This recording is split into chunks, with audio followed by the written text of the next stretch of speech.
Aquí comenzamos, amigos. El número de fallecidos a consecuencia del amotinamiento en la cárcel de Latacunga aumentó a 19. A la par se registraron 45 heridos. El nuevo director de la SNAI enfatizó que la vulnerabilidad del sistema carcelario es grave.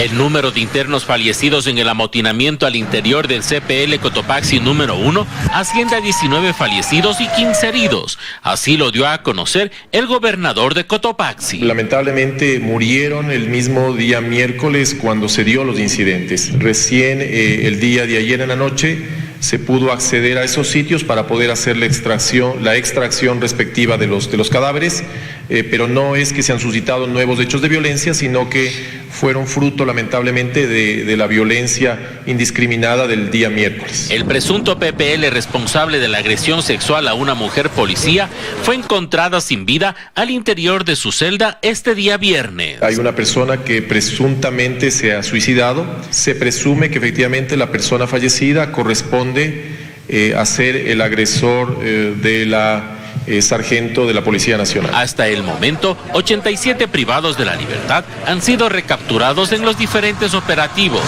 Aún se desconoce el número exacto de fugados. No hemos podido hacer un censo total de la población penitenciaria del centro. Una vez que todas las condiciones de seguridad y que las refacciones, tanto internas como intermedias y externas, ya lo permitan, vamos a actuar de esa manera. En los exteriores, familiares de los privados de la libertad esperan información de los suyos. El nuevo jefe de la SNAI señaló que la vulnerabilidad en el sistema carcelario es grave. La Policía Nacional y las Fuerzas Armadas son las que realmente están ayudando a solucionar este tema y conteniendo la crisis. En Cotopaxi, Juan Pablo Toro, 24 horas. Militares y policías ya ejecutan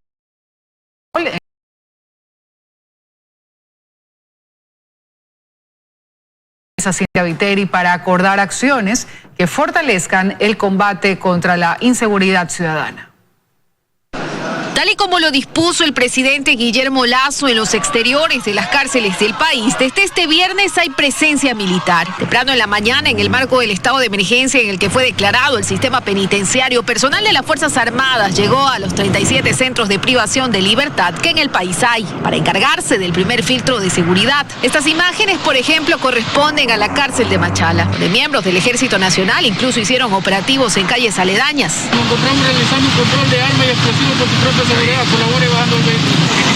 Estamos en la mañana, tarde y noche apoyando a la Policía Nacional. Que por ahora es la encargada del perímetro 2 y 3, es decir, del control en el ingreso a los penales y del orden dentro. Aquí en la penitenciaría del Litoral, además de la presencia de los uniformados, cabe mencionar que la calma se mantiene.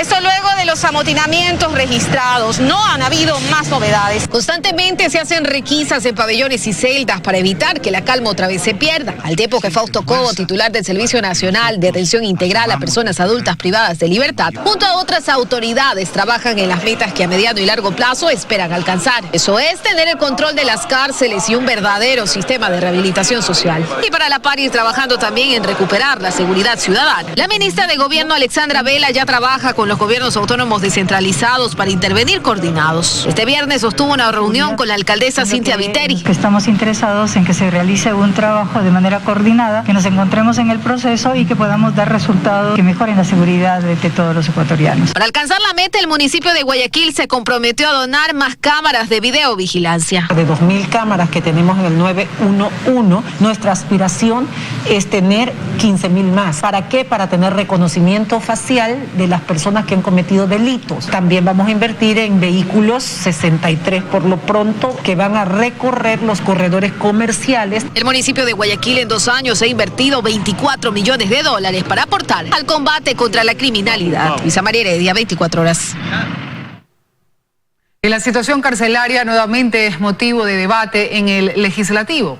Asambleístas visitarán el Centro de Rehabilitación Social de Latacunga y esperan crear una mesa de trabajo entre autoridades para dar solución a esta crisis.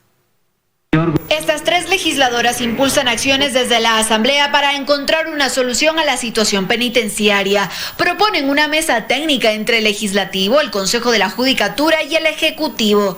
No podemos soltar las soluciones solamente al Ejecutivo. Nosotros estamos dentro de nuestras competencias para facilitar en lo absoluto un resultado conjunto. Sostienen que deben investigar cómo los PPLs tienen beneficios al interior de las cárceles. ¿Cómo es posible que los presos tengan acceso a internet, que tengan acceso a dispositivos móviles, que sean ellos mismos quienes están circulando toda esta información? Puede existir la complicidad también de funcionarios que puedan también estar dentro de toda esta problemática. Han mezclado en diversos pabellones a PPLs de baja, mediana y alta peligrosidad. No tenemos una separación de delitos y eso lo que está conformando son rehenes de las propias mafias dentro de las cárceles. Pero esa investigación hoy no tuvo éxito, pues se suponía que iban a recibir autoridades en la Comisión de Soberanía. Sin embargo, la sesión fue suspendida, por lo que también se enfocan en reformas legales. Una de ellas, el proyecto de uso progresivo de la fuerza. Vamos a priorizar que nuestra policía y nuestro ejército ecuatoriano sean justamente dotados de lo que ellos requieren, de las herramientas que ellos requieren para combatir en lo absoluto lo que las mafias internas y externas de las cárceles desean hacer una falta de estabilidad en lo que es la seguridad nacional. Las asambleístas se trasladaron a La Tacunga para mantener reuniones con familiares y autoridades en el centro de rehabilitación. En Quito, Andrea Samaniego, 24 horas. Y especialistas en criminología consideran que las soluciones al problema carcelario que se plantea desde el gobierno deben estar claramente detalladas en un plan de seguridad integral. Aseguran que no solo se debe incluir la realidad de las cárceles, sino también lo que provocan en el exterior. Para ambos especialistas en criminología, las decisiones tomadas por el presidente Guillermo Lasso, que suenan similares a las ya planteadas por el gobierno anterior, son un primer paso, pero no es suficiente. Para nada, sabemos muy claramente que las respuestas al problema carcelario no pasan por poner militares afuera de la cárcel, ni tampoco pasan por cambiar nombres.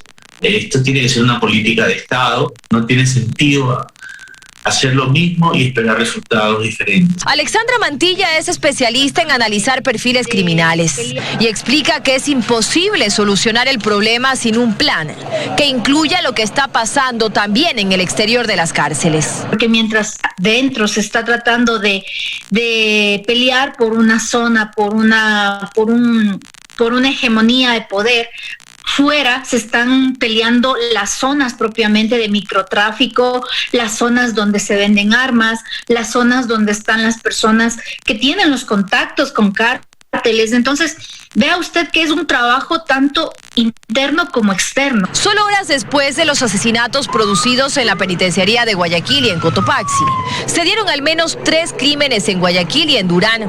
De esto habla Mantilla, quien asegura que al gobierno le hace falta un plan integral de seguridad que entienda el verdadero poder de las organizaciones criminales, que no se basa solo en armas. El primer punto que debe incluir el plan, el debilitamiento de las finanzas de las organizaciones delincuenciales, mapear, rastrear y ubicar a los testaferros. Juan José Hidalgo coincide. Todo es un engranaje dentro de un gran concepto que se llama Plan de Seguridad Ciudadana para los próximos 10 años. Y es que los criminales que hoy vemos que están en prisión y son protagonistas de las revueltas, no solo están en las cárceles. Grupos armados que responden a ellos están fuera, por lo que ambos consideran que el plan de seguridad que ya debería tener el gobierno debe incluirnos a todos. Dayana Monroy, 24 horas.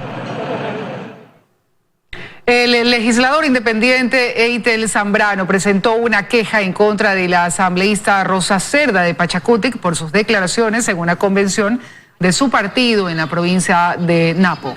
El documento fue presentado al CAL para que analice una sanción, pues la legisladora Cerda habría incurrido en una falta administrativa leve que, según la ley de la función legislativa, se sanciona con la suspensión de 8 días sin remuneración. La falta es por inobservar los símbolos y normas de comportamiento que lesionan la imagen institucional. El CAL se reunirá la próxima semana para tratar este tema. Y este viernes se desarrolló la audiencia de apelación a la acción de protección que se aceptó de forma parcial el pasado 28 de junio a favor de Jorge Yunda. Durante la diligencia, la defensa de 4 concejales argumentó que Yunda ya había propuesto un mecanismo de tutela de derechos al realizar la consulta del procedimiento que se siguió al Tribunal Contencioso Electoral, organismo que ratificó su salida del municipio. Por su lado, los abogados del exalcalde solicitaron se restituya el cargo por una supuesta vulneración en la garantía de imparcialidad. El tribunal dará a conocer su resolución en los casilleros judiciales dentro del plazo que establece la ley. Y el procesado por delincuencia organizada Jacobo Bucaram Puley se benefició de la prisión domiciliaria desde hace 5 meses, utilizando el sistema judicial de la misma forma que lo hizo Jorge Yunda. El habeas corpus de Bucaram fue resuelto en la unidad de violencia contra la mujer. Que Jacobo Bucaram Puley ya no estará en la cárcel 4 de Quito y que sería el beneficiario de la prisión domiciliaria, titulaba la prensa en febrero del 2021. ¿Cómo lo logró?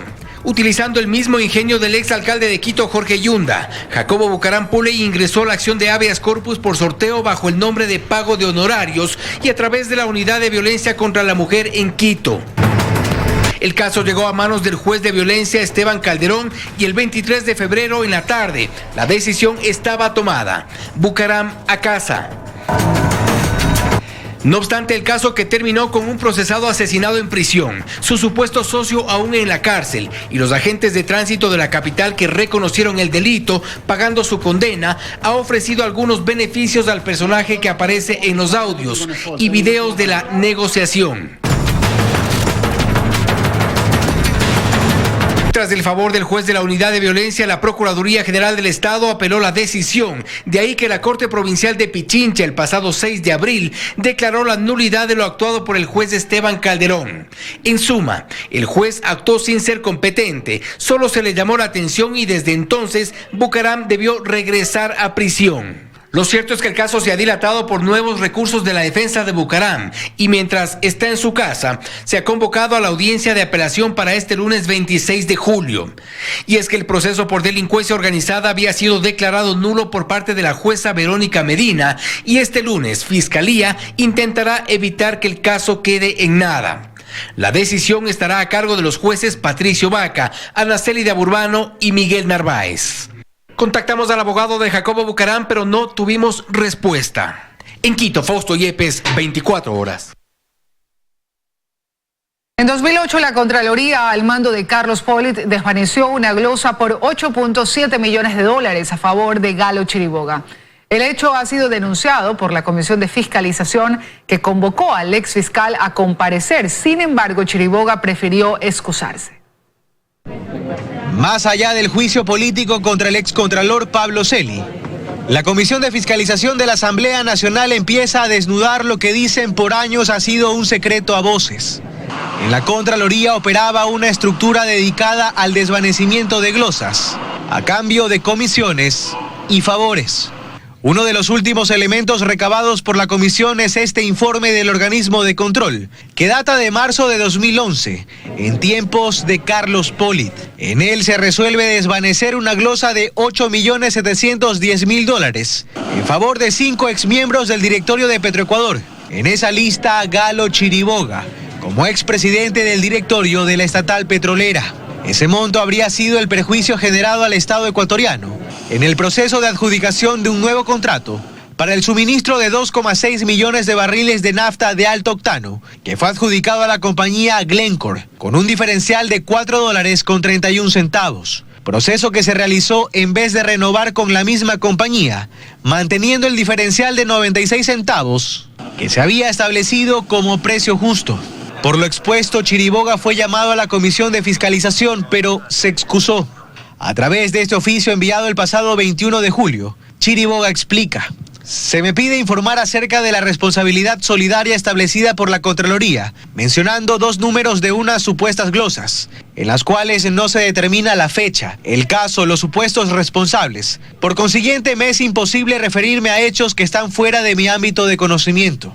Ana Belén Cordero es la vicepresidenta de la Comisión de Fiscalización. Creemos que era importante su comparecencia para demostrar que existían por decirlo menos, fuerzas al interior de la Contraloría que limpiaban o clarificaban ciertos expedientes de algunos funcionarios que merecían tener un expediente limpio y libre de glosas. Cordero cree que no es coincidencia que esa glosa haya sido desvanecida mientras, a la par, se desarrollaba el concurso para la elección del nuevo fiscal general, concurso que en julio de 2011 fue ganado precisamente por Galo Chiriboga. Ese era el modus operandi, en realidad. En Contraloría, como se manejaba el tema, era justamente yo te apoyo con esto, yo te ayudo con esto, y luego cuando tú estás en este cargo nos apoyas con lo demás. Y en algunos casos era revirtiendo las órdenes de detención. En su misiva, Chiriboga se excusa, aduciendo también que no podría referirse al tema, puesto que no ha sido funcionario de la Contraloría, dejando así varias preguntas sin respuestas, dentro de una trama cuyos detalles se van develando paulatinamente en cada comparecencia. En Guayaquil, Carlos Acoto, 24 horas. Seguimos, amigos. El gobierno iniciará un proceso de cedulación para niños menores de 2 años. Lo que se busca es identificar casos de desnutrición infantil para atenderlos. A la par, el presidente Guillermo Lasso anunció el inicio de un plan de reapertura de escuelas rurales. Hasta el Parque Samanes en el norte de Guayaquil llegó el presidente Guillermo Lasso para la mesa técnica denominada Ecuador crece sin desnutrición, en la que se analizaron acciones para combatir la desnutrición infantil en el país. Se iniciará un plan de cedulación a menores de 2 años para que obtengan varios beneficios junto a sus madres. Para dar seguimiento a su nutrición, apoyarlos con bonos, apoyarlos con las guías sobre dietas nutritivas adecuadas. Según cifras del CEPAL, Ecuador es el segundo país con mayor desnutrición crónica infantil en Latinoamérica. La repercusión económica de este mal representa para el Estado ecuatoriano 2.600 millones de dólares al año. Más temprano por la mañana, el mandatario cumplió agenda en Balao junto a la ministra de Educación, María Brown. Allí se hizo la reinauguración de la Escuela de Educación Básica Diego Noboa. El presidente Lasso indicó que la reapertura de escuelas rurales continuará. Comprenden la primera fase 24 escuelitas rurales y una de ellas es esta. Sobre la vacunación en el país, el primer mandatario afirmó que se cumplirá con la meta establecida. En apenas 2 meses de gobierno hemos multiplicado por 5 la cantidad de vacunas aplicadas. En Guayaquil, Luis Alfredo Zúñiga, 24 horas. Los jóvenes de entre 16 y 18 años ya son inoculados en varios centros de vacunación. Sin embargo, todavía son pocos los que acuden a recibir la dosis de la vacuna de Pfizer. Esta población, según la proyección del INEC, es cercana al 1.000.000 de personas. En este centro de vacunación, el de la Universidad de las Américas en Quito, están vacunando segmentos poblacionales a partir de los 16 años y desde los 12 si presentan certificados médicos por enfermedades agravantes. Según el coordinador del proceso, son pocos los que han acudido. Como pueden ver, tenemos ausentismo. La idea es que vengan. Nos interesa a todos que esa población ya esté vacunada, que esa población ya pueda reanudar sus actividades. Para estudiantes de bachillerato, los colegios de Quito, Pichincha, y tenemos incluso algunos colegios de otras ciudades que se han inscrito para este proceso. Entonces estamos abiertos de 8 de la mañana a 4 de la tarde. Como pueden ver, no han concurrido. Y sí, la realidad es que los chicos son ahora los que más necesitan colocarse y que sean ya administradas las vacunas. Este centro ha prestado apoyo desde hace 2 meses en los distintos rangos etarios. Ahora llaman a los jóvenes, pues continuarán vacunándolos hasta el próximo viernes. Tenemos de la vacuna Pfizer para esta población, justamente porque es de la autorizada y la que ha estado ya aprobada. Tenemos 22 puntos de vacunación Cada punto de vacunación consta de una brigada que son 3 chicos, uno que inocula la vacuna, otro que llena el carnet y otro que ingresa los datos a la plataforma del Ministerio de Salud Pública.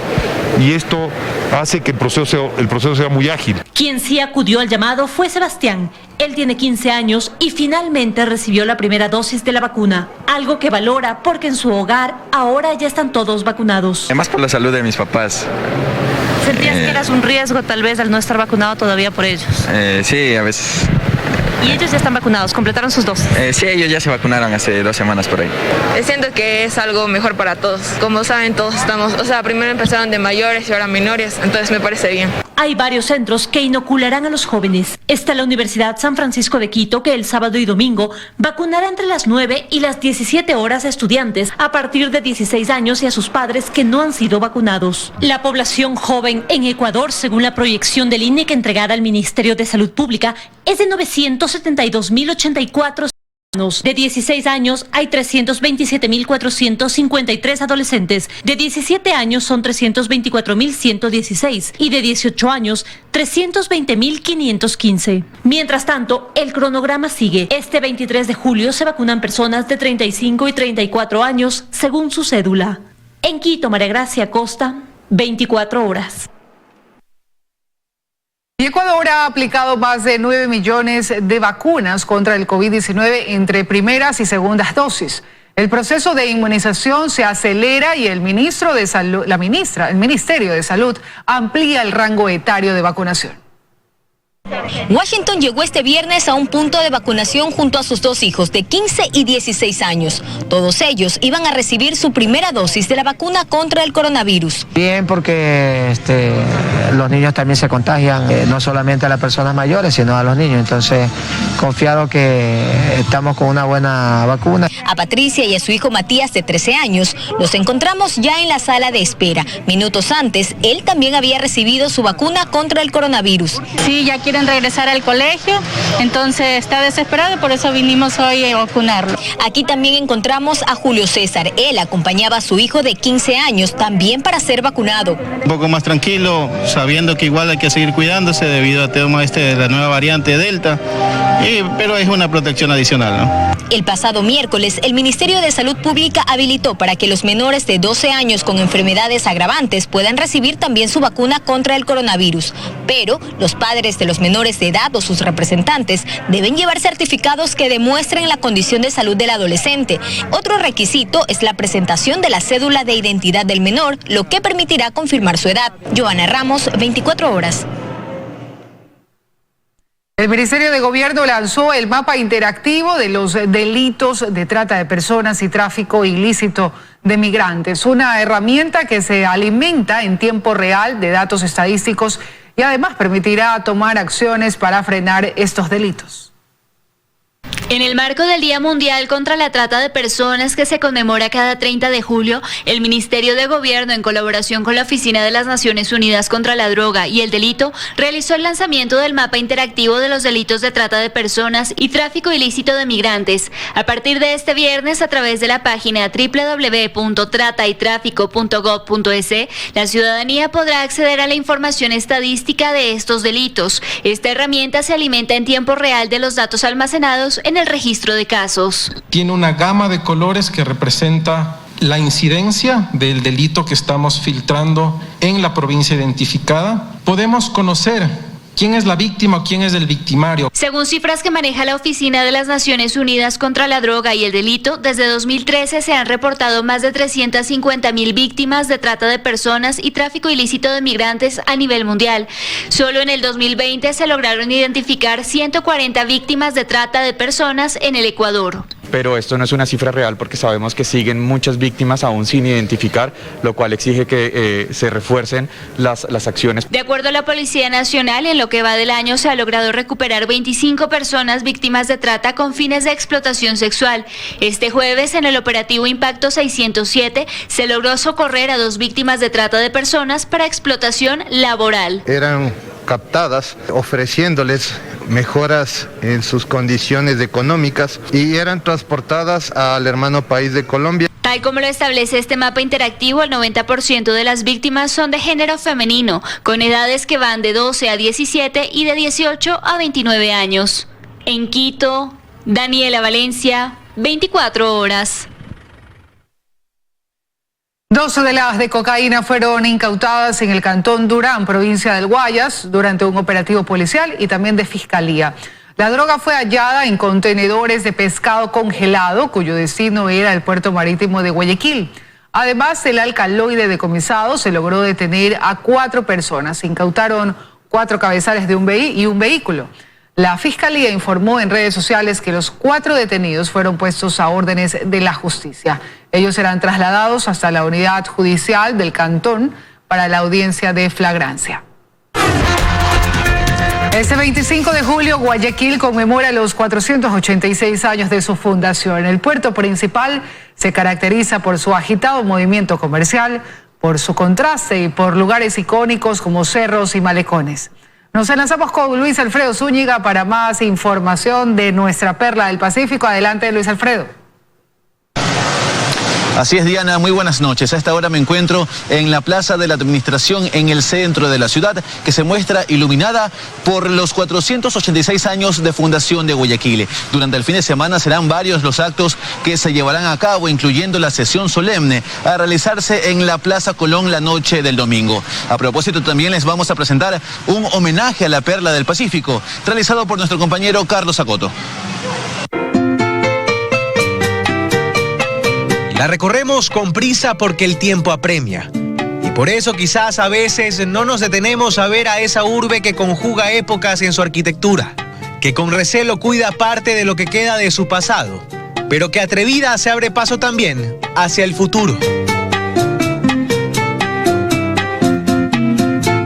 Es una ciudad que se asienta en el pulso de su gente, esa que se levanta a diario pese y contra todo, a la que una mortal pandemia atacó como a ninguna otra, pero que en ella encontró significado la palabra unión. Una ciudad imperfecta, de grandes contrastes con tareas pendientes, con lugares que no salen en las estampas, pero una ciudad pujante y nuestra.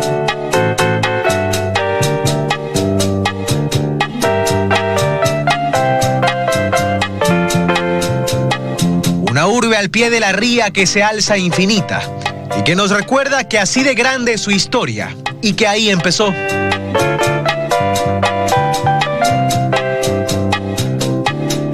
Un puerto que en las noches se viste de luces y de encanto.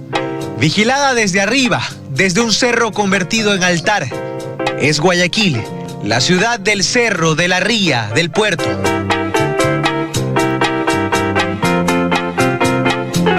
Pero también del comercio, del esfuerzo de su gente. Una urbe que renace, queriendo pasar la página de la incertidumbre y del dolor, mirando hacia allá, hacia mejores días. En Guayaquil, Carlos Acoto, 24 horas. Varias de las actividades que se realizarán durante el fin de semana serán transmitidas por redes sociales para evitar aglomeraciones, y ese es el llamado a la ciudadanía, a seguir respetando las medidas de bioseguridad durante las fiestas. Continúan con mucha más información en estudios. Diana, muy buenas noches. Gracias, Luis Alfredo, y también a Carlos, por ese reportaje. Así es, y que viva Guayaquil, nuestra ciudad. Amigos, ahora vamos a revisar información con nuestro segmento Salud para Todos.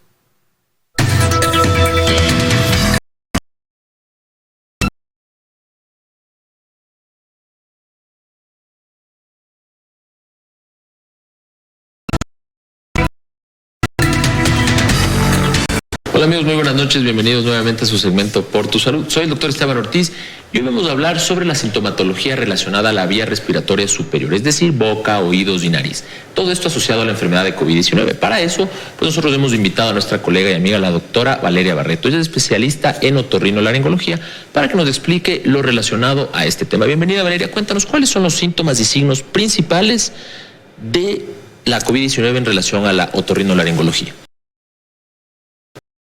Los síntomas más frecuentes que tenemos al COVID o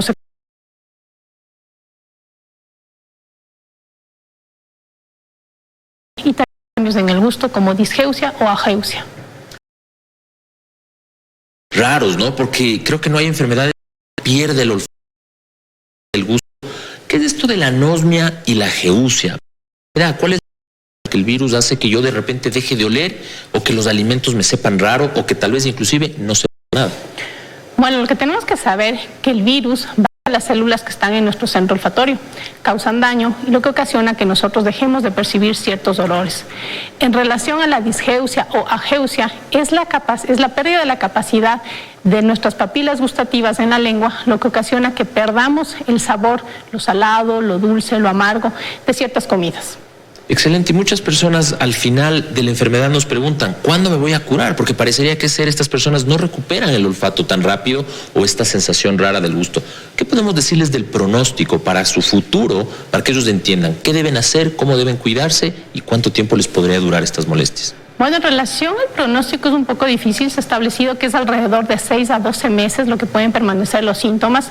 Prevenir realmente no hay una medicación o una estrategia como tal, más bien lo que debemos es encaminar a prevenir la enfermedad con las medidas que nosotros ya sabemos. Perfecto, entonces básicamente lo que les podemos decir a la gente es que se tienen que cuidar del COVID y que esta patología de la orofaringe pues en general no va a durar mucho tiempo, pero todavía falta información. Yo les agradezco a ustedes, queridos amigos, por vernos en este segmento, pues les invitamos a seguirnos viendo en Por Tu Salud.